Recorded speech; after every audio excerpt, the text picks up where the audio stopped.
भारतीय साक्ष्य अधिनियम के तहत पिछले लेक्चर में आप लोगों को एडमिशन के बारे में डिटेल में बताया गया था, यानी कि स्वीकृति के बारे में आप लोगों को डिटेल में पिछले लेक्चर में बताया गया।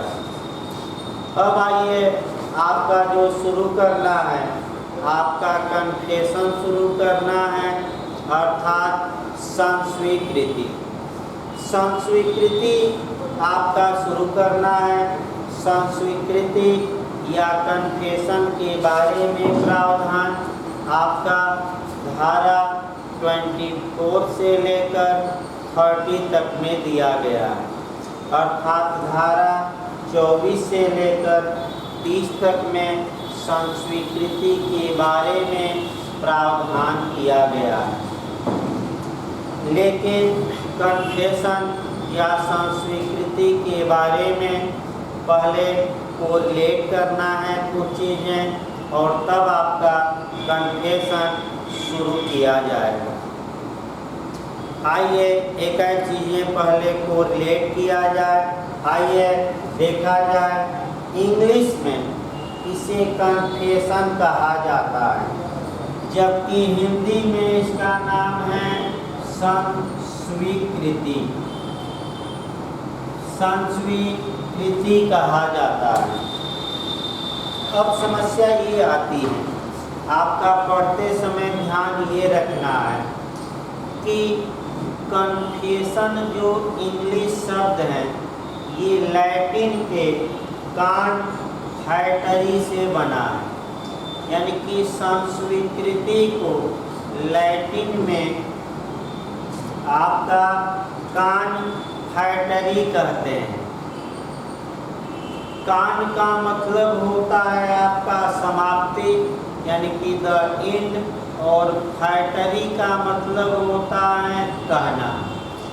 यदि हम कन्फेशन या संस्वीकृति का शाब्दिक अर्थ देखें तो शाब्दिक अर्थ हुआ समाप्ति कहना, अर्थात द एंड बोल देना या समाप्ति कहना। अब समस्या ये आई कि ये जो अर्थ मैं बता रहा हूँ कि समाप्ति कहना, इसको लीगल भाषा में कैसे प्रस्तुत करेंगे, कानूनी भाषा में इसे कैसे प्रस्तुत किया जाएगा। तो कानूनी भाषा में आप कह सकते हैं कि कन्फेशन क्या है, तो संस्वीकृति का मतलब हुआ किसी अभियुक्त व्यक्ति द्वारा अपने अपराध को स्वीकार कर लेना, अर्थात जब कोई अपराध का अभियुक्त व्यक्ति अपने द्वारा किए गए अपराध को एक्सेप्ट कर लेता है, स्वीकार कर लेता है, उसी को कन्फेशन कहा जाता है। तो पहला पॉइंट आपको याद रखना है कन्फेशन का, कि कन्फेशन किसे कहा जाता है। तो जब कोई अपराध का अभियुक्त व्यक्ति अपने द्वारा किए गए अपराध को स्वीकार कर लेता है, उसी को कन्फेशन कहा जाता है, संस्वीकृति कहा जाता है। कन्फेशन के लिए आपका परिभाषा पहले देखनी है। संस्वीकृति को भारतीय साक्ष्य अधिनियम में परिभाषित नहीं किया गया, यानी कि कन्फेशन को इंडियन एविडेंस एक्ट में कहीं भी परिभाषित नहीं किया गया है। अब संस्वीकृति कब सुसंगत होगी, कब विसंगत होगी, इसका प्रावधान जरूर किया गया है, और वह प्रावधान किया गया है भारतीय साक्ष्य अधिनियम की धारा 24 से लेकर 30 तक में। इसको आगे बताया जाएगा, लेकिन सर्वप्रथम संस्वीकृति के बारे में अन्य क्या क्या प्रावधान किए गए हैं अन्य कानूनों में, उसी को आपको देखना है। सबसे पहले संस्वीकृति के बारे में हम CRPC को देखते हैं। CRPC में जब आप कन्फेशन पढ़िए, संस्वीकृति पढ़िए, तो कम से कम आपका 3 धाराएं अच्छे से तैयार रखना है। यानी कि 3 धाराओं को अच्छे से तैयार रखनी है। पिछली बार UP APO में यहाँ से क्वेश्चन बना। CRPC की धारा 164 यानी कि 164 के तहत न्यायिक संस्वीकृति की बात की गई है। अर्थात न्यायिक संस्कृति का मतलब ये हुआ कि मजिस्ट्रेट की साक्षात उपस्थिति में की गई संस्वीकृति। अर्थात जब अभियुक्त मजिस्ट्रेट के समक्ष अपने द्वारा किए गए अपराध को स्वीकार करता है, इसके बारे में प्रावधान CRPC की धारा 164 में किया गया है। अब एक CRPC की धारा 281 अर्थात 281 ये बताती है कि कन्फेशन को कैसे लिखा जाएगा, यानी कि संस्कृति को लिखने का तरीका क्या होगा, मेथड क्या होगा, ढंग क्या होगा, ये आपका CRPC की धारा बताती है 281। और फिर CRPC की धारा 463 पढ़ना है 463, जिसमें ये बताया गया है कि अगर कन्फेशन लिखने में कोई गलती हो जाए, अर्थात इसका मतलब ये हुआ कि अगर संस्वीकृति को लिखने में कोई त्रुटि हो जाए तो उस त्रुटि का क्या प्रभाव पड़ेगा, क्या इफेक्ट होगा, इसका प्रावधान CRPC की धारा 463 में किया गया। यानी कि CRPC की कम से कम आप कितनी धाराएं पढ़ेंगे? 3। अब IPC की धारा देखा जाए, 2 धाराएं IPC की आपको देखनी है और ये धाराएं UPJ, झारखंड APO और MP सहित तमाम राज्यों में क्वेश्चन बना है। अगर किसी अभियुक्त को संस्वीकृति कराने हेतु उपहत्य कारित की जाती है, अर्थात इसका मतलब ये हुआ कि साधारण चोट पहुंचाई जाती है, अर्थात हर्ट पहुंचाया जाता है, तो ऐसी दशा में ऐसा हर्ट पहुंचाने वाला व्यक्ति यानी कि ऐसी चोट पहुंचाने वाला व्यक्ति दंड का भागी हो। यानी कि इसका मतलब ये हुआ कि संस्वीकृति कराने के लिए उपहत्य कारित करना ये दंडनीय है। और इस धारा में तो IPC की धारा 330 में। आइए कम से कम 2-3 उदाहरण यहाँ पूछा जाता है, उन उदाहरणों को देखा जाए। मान लीजिए एक पुलिस वाला है, एक अभियुक्त को एक व्यक्ति को पकड़ता है और उसको कह सकते हैं कि डंडे मारता है, चांटे मारता है और कहता है कि तुम अपने द्वारा किए गए अपराध को स्वीकार कर लो, अर्थात स्वीकार करो कि तुम्ही ने ये अपराध किया।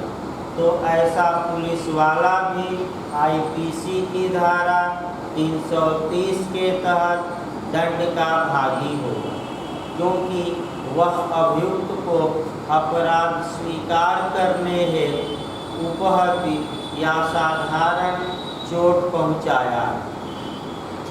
दूसरा उदाहरण प्राइवेट व्यक्ति का देखा जाए। एक मान लीजिए ग्राम प्रधान है और गांव के एक व्यक्ति को 2 चाटा मारते हैं और कहते हैं कि तुम अपने द्वारा किए गए अपराध को स्वीकार कर लो। तो ऐसी दशा में ग्राम प्रधान आपका आईपीसी की धारा 330 के तहत दंड के भागी होंगे। आईपीसी की धारा 331 देखा जाए 331। जहाँ तक आईपीसी की धारा 331 की बात है, 331 को भी आप अच्छे से तैयार रखें। अगर संस्वीकृति कराने हेतु अर्थात अभियुक्त द्वारा अपने अपराध को स्वीकार करने हेतु घोर उपहति अर्थात गंभीर चोट अर्थात ग्रेवियस हर्ट कार्य किया जाता है, तो ऐसा घोर उपहति कार्य करने वाला व्यक्ति दंड का भागी हो। इसका मतलब ये हुआ कि अगर कोई पुलिस वाला है और किसी अभियुक्त से कह रहा है कि तुम अपने अपराध को स्वीकार करो, और इसके लिए वह अभियुक्त का हाथ पैर तोड़ देता है, मारकर आँख फोड़ देता है, दांत तोड़ देता है, हड्डी तोड़ देता है, या कान पर मार देता है चोट, कान बहरा हो जाता है, तो ऐसा पुलिस वाला आईपीसी की धारा 331 के तहत दंड का भागी होगा। इसका मतलब ये हुआ कि आपको कुछ को रिलेट कराया गया। अब आइए इसी के साथ संविधान का अनुच्छेद, संविधान भी को रिलेट कर लेना है। और संविधान का जहाँ तक अनुच्छेद है मुख्य रूप से 20 का क्लाज 3। भारत के संविधान के अनुच्छेद 20 के क्लाज 3 में ये स्पष्ट रूप से बताया गया है कि किसी अपराध के अभियुक्त व्यक्ति को अपने ही विरुद्ध साक्ष्य देने के लिए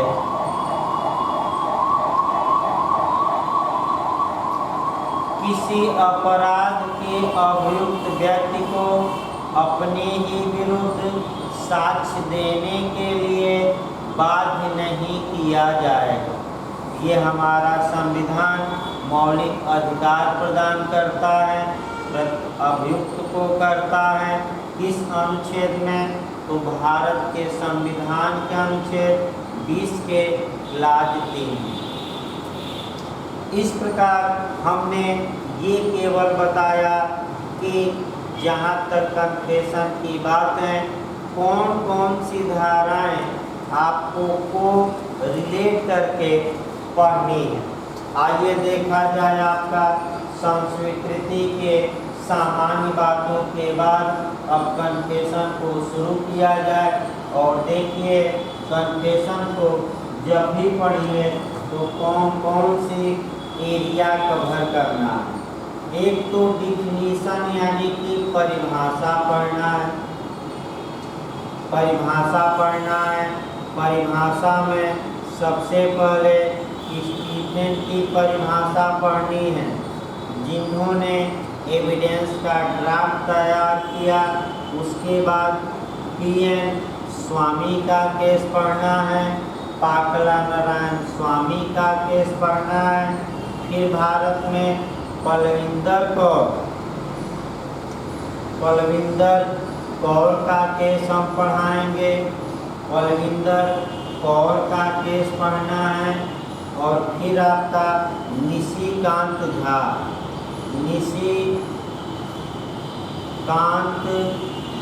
का केस पढ़ना है। कम से कम इतनी बातें पढ़नी है। आइए आपका एक एक करके इसको देखा जाए। एक एक आपका शुरुआती दौर में एक एक समस्याओं को देखा जाए। कन्फेशन अति महत्वपूर्ण चैप्टर है।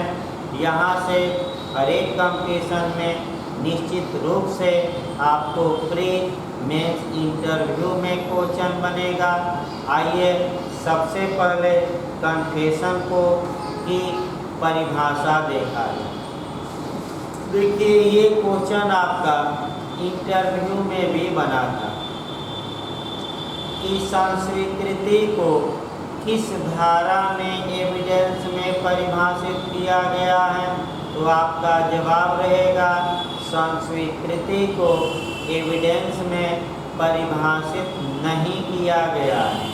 अर्थात फिर एक बार देखिए, क्या कन्फेशन को एविडेंस में डिफाइन किया गया है।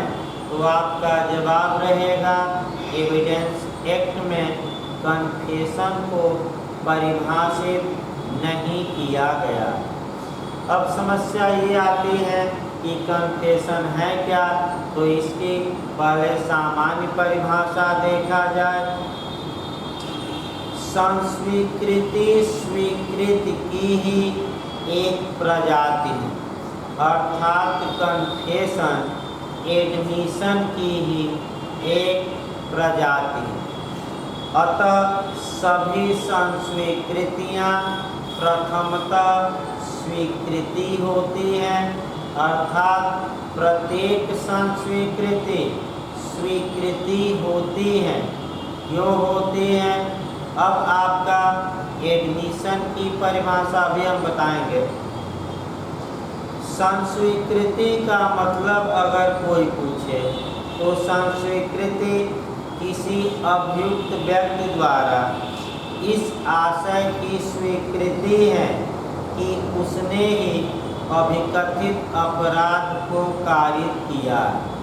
यानी कि जब कोई अपराध का अभियुक्त व्यक्ति इस बात को स्वीकार कर ले कि उसने ही अपराध को कारित किया है, इसी को कन्फेशन या संस्वीकृति कहा जाता है।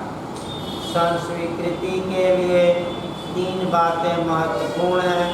संस्कृति सत्य होनी चाहिए, विश्वसनीय होनी चाहिए और स्वैच्छिक होनी चाहिए। यानी कि जब कोई अपराध का अभियुक्त व्यक्ति अपने द्वारा किए गए अपराध को स्वीकार कर रहा है तो उसे सत्य होना चाहिए, वह विश्वसनीय हो और स्वैच्छिक हो। संस्कृति का क्रोध ये है कि संस्कृति स्वैच्छिक होनी चाहिए। बताया जाएगा आगे। जहाँ तक परिभाषा की बात है, चूँकि कन्फेशन को कहीं परिभाषित नहीं किया गया है, अतः ऐसी दशा में साक्ष्य अधिनियम का ड्राफ्ट तैयार करने वाले सर जेम्स फिट्जजेम्स स्टीफेन ने सर्वप्रथम संस्वीकृति को परिभाषित किया। फिर एक बार इसको देखिए। चूँकि कन्फेशन एविडेंस एक्ट में परिभाषित ही नहीं है, अतः एविडेंस के निर्माणकर्ता कहिए या एविडेंस एक्ट का ड्राफ्ट तैयार करने वाले स्टीफेन महोदय ने संस्वीकृति को सर्वप्रथम परिभाषित किया। स्टीफेन ने जो परिभाषा स्वीकृति की दी, वह जो परिभाषा संस्वीकृति की दी वह स्वीकृति के आधार पर ही दी। यानी कि एडमिशन की परिभाषा को स्टीफेन ने सेट कर दिया कन्फेशन में। तो आपका सबसे पहले ये देखना है कि एडमिशन क्या है। जब तक कि आप ये न जानेंगे कि एडमिशन क्या है, स्टीफेन की परिभाषा भी नहीं आएगी। तो आइए स्वीकृति की परिभाषा या एडमिशन की परिभाषा मैं आप लोगों को बता चुका हूँ और वह किस धारा में दी गई है, 17 में। तो स्वीकृति एक कथन है जो आपका किसी विवादक तथ्य की ओर या किसी सुसंगत तथ्य की ओर। फिर एक बार देखिए एडमिशन की परिभाषा। आपका स्वीकृति एक ऐसा कथन है जो विवादक तथ्य की ओर या सुसंगत तथ्य की ओर कुछ अनुमान इंगित करता है, इशारा देता है, जो अनुमान इंगित करता है तथा जो उन व्यक्तियों द्वारा और उन परिस्थितियों में किया गया है जिनका वर्णन धारा 18, 19 तथा 20 में किया गया है, जिनका वर्णन धारा 18, 19 और 20 में किया गया है।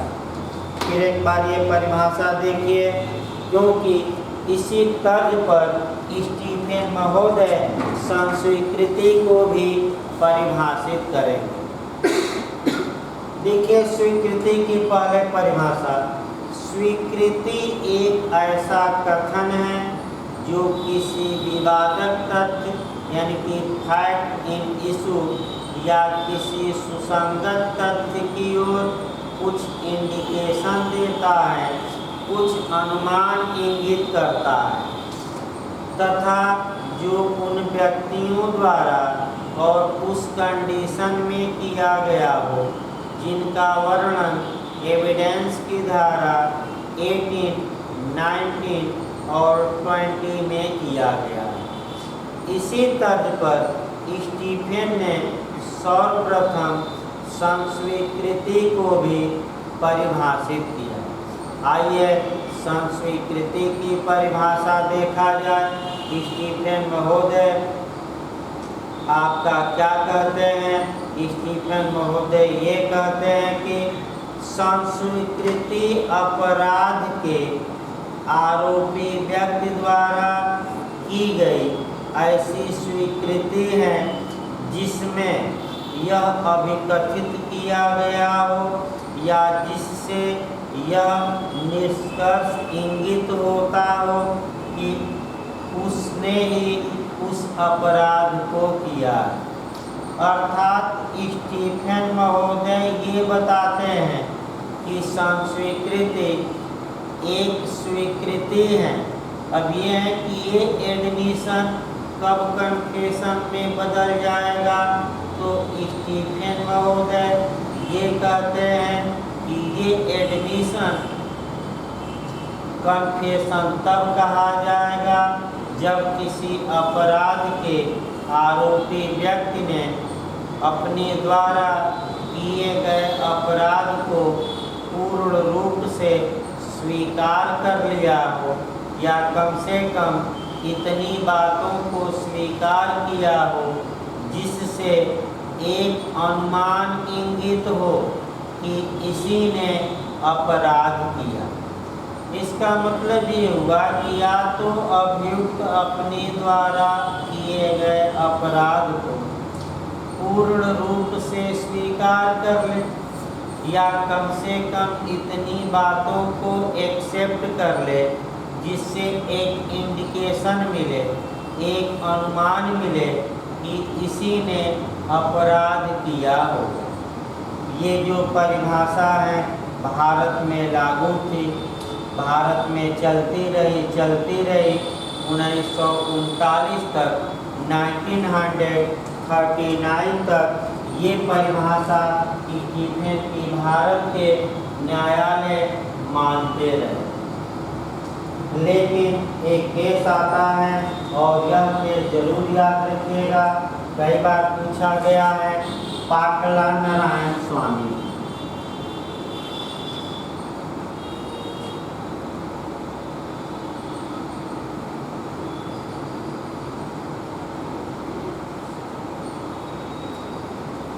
पाकला नारायण स्वामी वर्सेस इम्परर का केस है। ये केस आपका 1939 का है। ये 1939 का है। ये केस प्रीवी काउंसिल का है।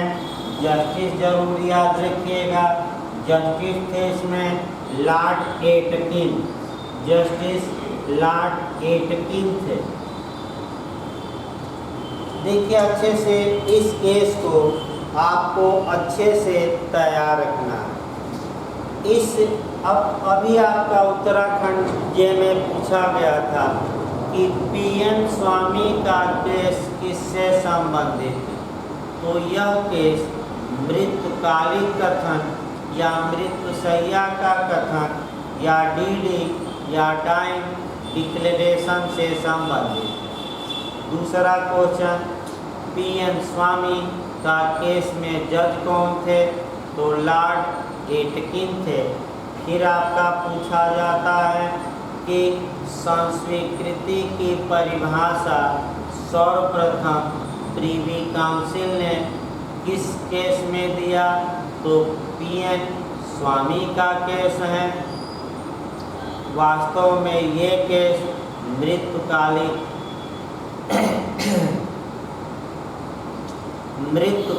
कथन से संबंधित है। ये उत्तराखंड ने बनाया। आइए इस केस का एक तथ्य देखा जाए। इस केस में देखिए क्या हुआ, जो पाकला नारायण स्वामी था, यानी कि जो पीएन स्वामी था, वह पीथमपुर के दीवान, ये पूछा जा चुका है, पीएन स्वामी पीथमपुर के दीवान के चपरासी कुर्री नकराजू का दामाद था। फिर एक बार देखिए पाकला कौन था, तो पाकला पीथमपुर के दीवान के चपरासी कुर्री नकराजू का दामाद था। दामाद का मतलब ये हुआ कि कुर्री नकराजू की पुत्री का विवाह पाकला से हुआ। तत्पश्चात आपका कह सकते हैं कि पाकला ने अपने ससुर से पैसा उधार लिया था। अब कितना पैसा लिया था, 3000 रुपया उधार लिया था।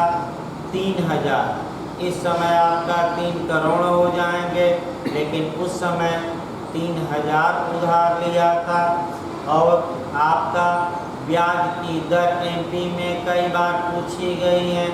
ब्याज की दर पूछे तो 18% अर्थात 18% वार्षिक।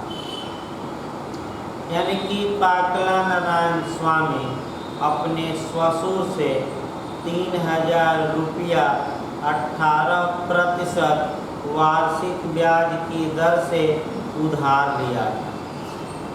एक दिन पाकला की पत्नी ने लेटर भेजा कि पिताजी आइए और अपना पैसा लेते जाइए, हम बिल भी लेंगे और पैसा भी आप लेते जाइए। जो कुर्री नकराजू था, यानी कि जो मृतक था, उसने अपनी पत्नी से वह लेटर दिखाया और कहा कि दामाद जी और पुत्री ने बुलाया है, हमें मिलने भी जाना है और पैसा भी मैं अपना ले लूँ। तत्पश्चात आपका हुआ क्या कि जब कुर्री नकराजू अपनी पुत्री और दामाद से मिलने निकला तो गायब हो गया और 2 दिन बाद उसकी लाश 8 टुकड़ों में एक ट्रेन के डिब्बे में बक्से में मिली। यानी कि 8 टुकड़ों में लाश मिली, ट्रेन के डिब्बे में एक बक्सा पाया गया, उसी बक्से में वह लाश पाई गई। अब समस्या ये थी, पुलिस ने FIR दर्ज किया, इन्वेस्टिगेशन शुरू किया, पाकला को दबोचा। यहाँ मुख्य प्रश्न ये था कि आपका कह सकते हैं, ये जो कुर्री नकराजू ने अपनी पत्नी को बताया था कि मैं जा रहा हूँ दामाद जी के यहाँ पैसा लाने, ये मृत्यु का प्रत्यक्ष कारण तो नहीं था, लेकिन उस संव्यवहार की परिस्थितियों में कथन किया गया था जिसमें पूरी नकराजू की मृत्यु हुई।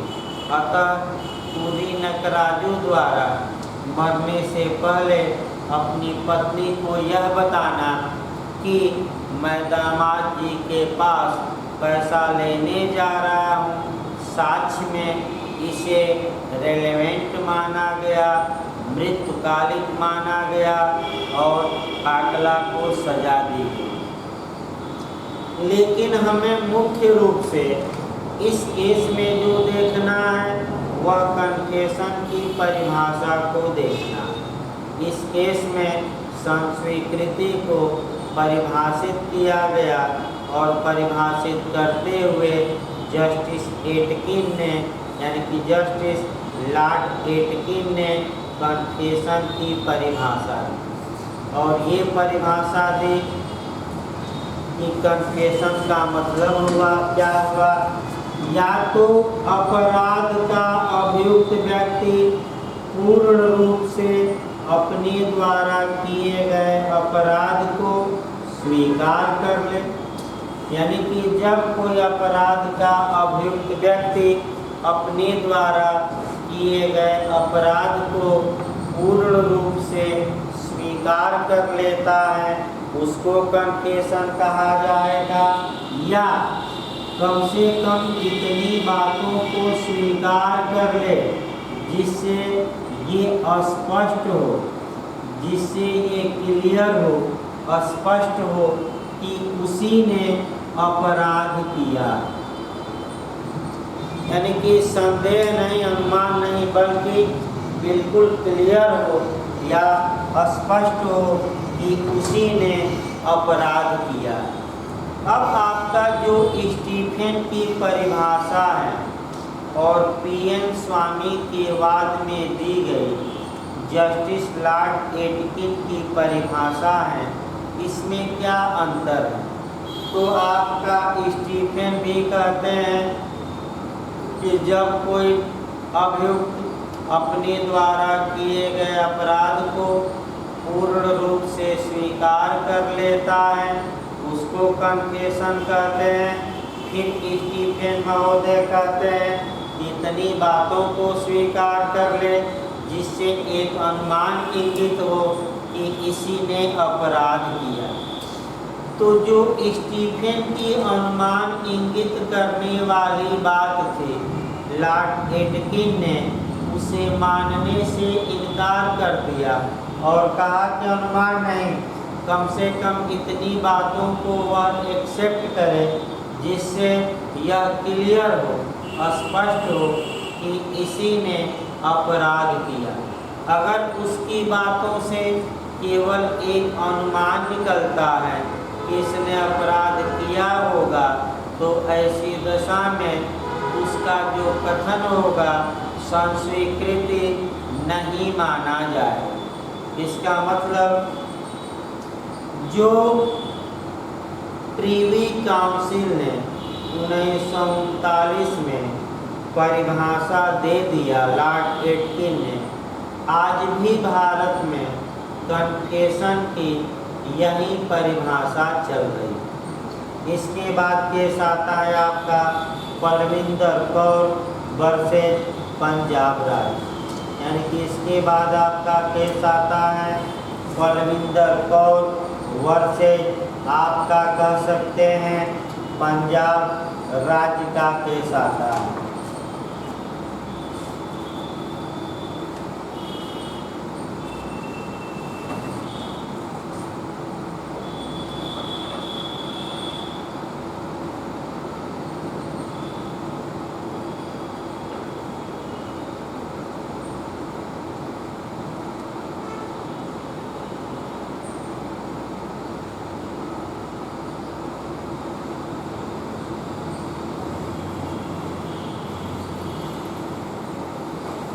ये केस आपका बलविंदर कौर वर्सेज पंजाब राज्य का केस 1952 का है और आपका कह सकते हैं कि उच्चतम न्यायालय का। ये केस उपनाम याद रखिए। टीयर्स वाला केस, टीयर्स यानी कि आंसू वाला केस कौन है? तो आपका जवाब रहेगा पलविंदर कौर। आंसू वाला केस क्यों कहा जाता है? इस केस के पहले तथ्य देखिए, तब आंसू वाला केस आपको बताया जाएगा क्यों कहा जाता है। देखिए इस केस में होता क्या है, जो एक औरत रहती है उसका विवाह हुआ रहता है, पति चित्रकारी का शौकीन रहता है और चित्र बनाने में तमाम पेंट और केमिकल का यूज किया जाता है जो जहरीले होते हैं और जान भी जा सकती हैं यदि उन केमिकलों को मनुष्य पी ले। अब आपका ये हुआ कि एक दिन आपका उस औरत का पति मृत पाया गया। वह औरत अपने साथी को बुलाई और लाश को कुएं में डाल दी, यानी कि लाश को छुपा दी। 2 दिन बाद इस बात का पता चला, पलविंदर कौर और उसके साथी को पकड़ा गया, मुकदमा चला। जब पलविंदर कौर बयान दे रही थी तो उसके आँखों से लगातार आंसू बह रहे, यानी कि जब पलविंदर कौर अपना बयान दर्ज करा रही थी उसकी आँखों से लगातार आंसू बह रहे थे, इसलिए इस केस का उपनाम है आंसू वाला केस। आंसू बह रहे थे। अब पलविंदर कौर ने क्या बताया ये देखिए। पलविंदर कौर ये बताई कि मेरे पति चित्रकारी के शौकीन थे, उनको आपका कह सकते हैं तबीयत खराब हुई थी, वह दवा की शीशी लाए थे और रात में जगे और दवा की शीशी और चित्रकारी की शीशी एक जगह रखी गई थी और वह दवा की शीशी समझकर चित्रकारी का जो शीशी थी चित्र बनाने वाली उसी को पी लिए। उसमें जहर था और पी के मर गए। फिर पूछा गया कि आपने लाश को क्यों भाई छुपा दिया? तो बताई कि हमारे ससुर से हमारा विवाद चल रहा था, ससुर हमसे नाराज न हो इसलिए हमने लाश को छुपा दिया और तमाम बातें बताई। यहाँ अगर इनकी बातों को देखा जाए तो पलविंदर कौर की कुछ बातें इसको फंसाती थी और कुछ बातें इसको बचाती थी। तो उच्चतम न्यायालय ने ये कहा कि अगर कुछ बातें अभियुक्त की उसे बचाव देती हों और कुछ बातें उसे फंसाती तो पूरे कथन को स्वीकार किया जाएगा, कथन को पृथक पृथक नहीं किया जाए, यानी कि पूरे कथन को स्वीकार किया जाएगा, कथन को अलग नहीं किया जाएगा। और एक बात में मिथ्या तो सभी बातों में मिथ्या, यानी कि एक बात में झूठ तो सभी बातों में झूठ का सिद्धांत लागू होता है। आपका और पलविंदर कौर को बाइज्जत बरी कर दिया गया। इसका मतलब ये हुआ कि पलविंदर कौर की बातें, कुछ बातें ऐसी थी जो उसे फंसाती थी, लगता था कि यही अपराध की है, और कुछ बातें उसे बचाव देती थी। सुप्रीम कोर्ट ने दंड देने से इनकार कर दिया और बाइज्जत पलविंदर कौर को बरी कर दिया। इस प्रकार आपका आज का लेक्चर यहीं तक बताया जाएगा। आपका धन्यवाद।